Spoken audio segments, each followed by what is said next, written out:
welcome to Inspired Creations. So I'm just showing you how my countertops looked before I went ahead and epoxied them.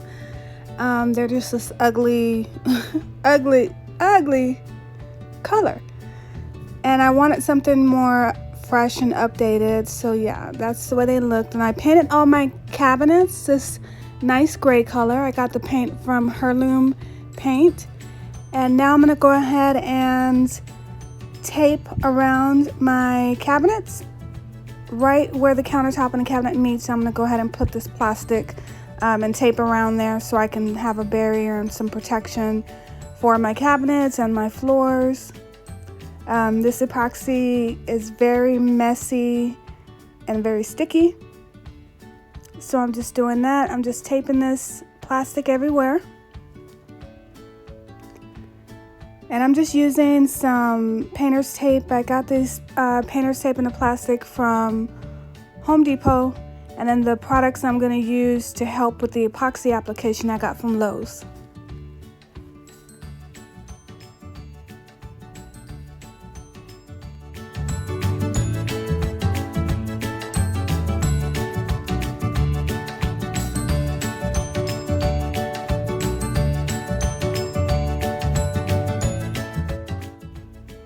Okay, so I'm just showing how my kitchen looks after I went ahead and prepped all the areas for the epoxy application, and I went ahead and just taped off everywhere that I'm gonna be applying the epoxy.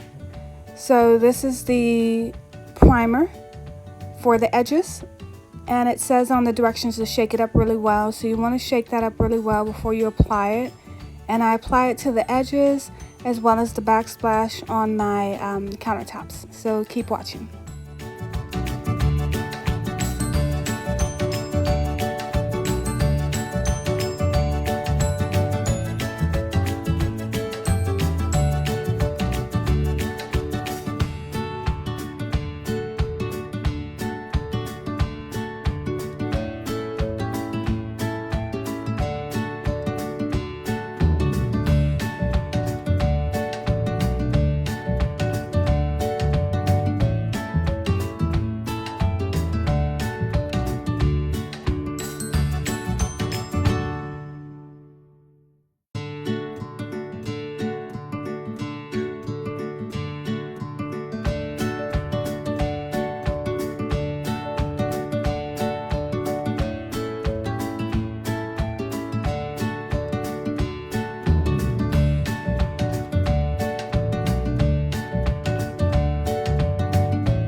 We are done with priming all the edges and the backsplash of the counters, and this is what everything is looking like.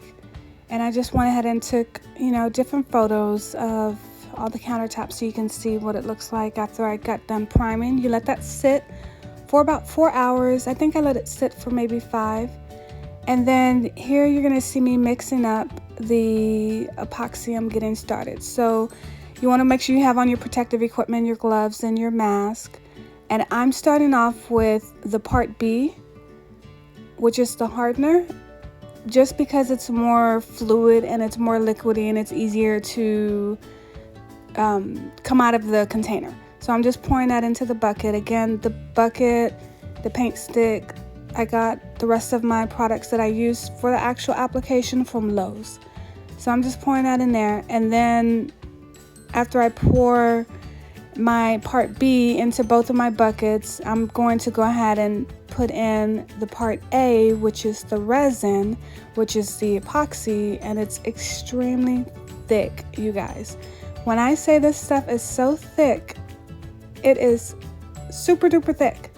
So yeah, you want to just, you know, get that poured out as quick as you can, and you want to mix it by hand after you pour it out, or at least this particular product says to mix with your, not by hand, but well, yeah, by hand, using your stir stick is what I mean, by hand, not using the drill, the paddle.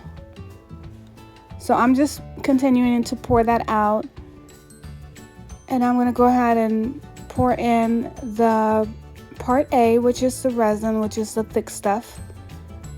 And that stuff, man, it's hard to come out of that container, guys.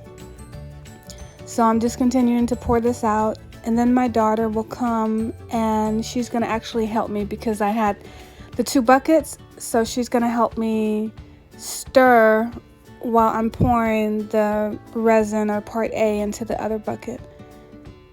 And she went to go get gloves to put those on, and she'll come back and help. But I'm gonna start trying to stir a little bit, because you got to stir it up for 3 to 4 minutes, I think it said on the directions. And then she's gonna come back and help finish stirring. And I gave her my mask. That was the only mask I had, so I went ahead and gave her my mask. And yeah, just make sure you have extra.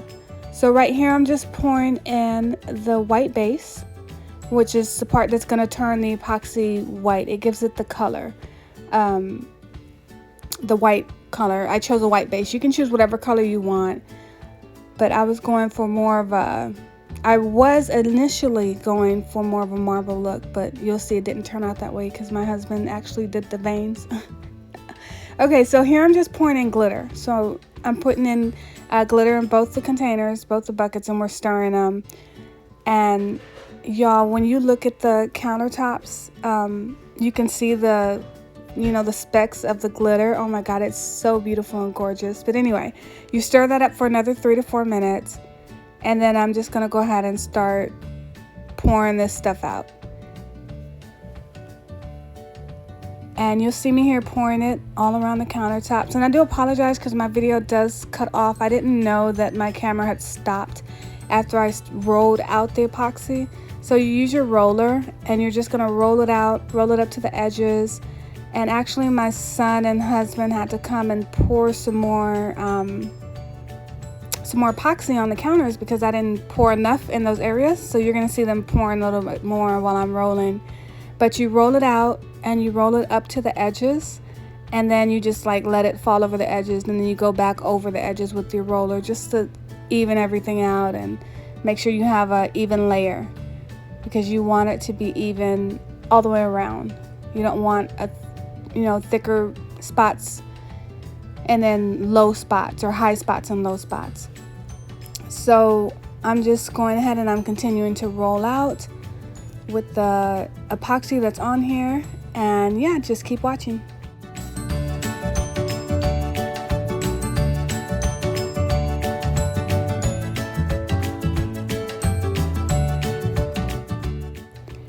This is what the countertops look like after we rolled out all the epoxy everywhere. And guys, it is so beautiful. Like, this white looks so gorgeous, but we didn't want to leave it just white, and we got the kit with the colors in it for a reason. So My husband is gonna go through and do all the veins. I apologize, you won't see that footage, but I did take pictures. My camera did shut off and I didn't know it had stopped recording. But anyway, these are the quote-unquote veins he did. They're not really veins, he just kind of did squiggly lines everywhere. And then you'll see a clip in a minute of my daughter that she took of me actually rolling the squiggly veins out. And I'm sorry it's blurry, but she took the shot with her cell phone, and this was the only footage that we got of me actually rolling the veins because my camera had cut off. So after we did that, we're gonna roll that out on every single counter, just like that, like what I'm doing. I'm just rolling over once, and then we're gonna show footage or a picture of how it looks after we rolled everything out. So this is what it looks like after we did the roller, and this stuff is everywhere, y'all. Like, it's a mess, but it came out so beautiful. Look at that, just gorgeous. And that's the way it initially started off, like that, because I had rolled over those a few times and my husband didn't like that, and he was like, just roll over it once. So all the other counters we actually just rolled over it once. But it's so pretty. It's very, very beautiful in person. If you could just see it in person, it's gorgeous. But anyway, so the kitchen, I kind of DIY'd everything myself. So these lights my husband hung for me, I made them myself. So I stained some wood that I got from Home Depot.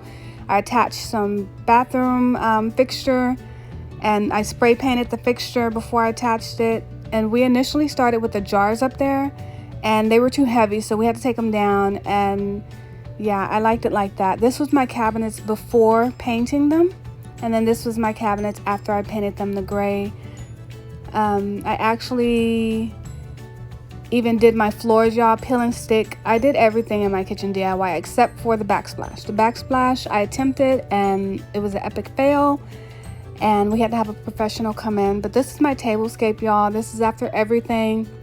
I'm eventually going to go in and paint the walls like a light gray, almost like a white, between a white and a gray, just to cover up the ugly tan that's on the walls.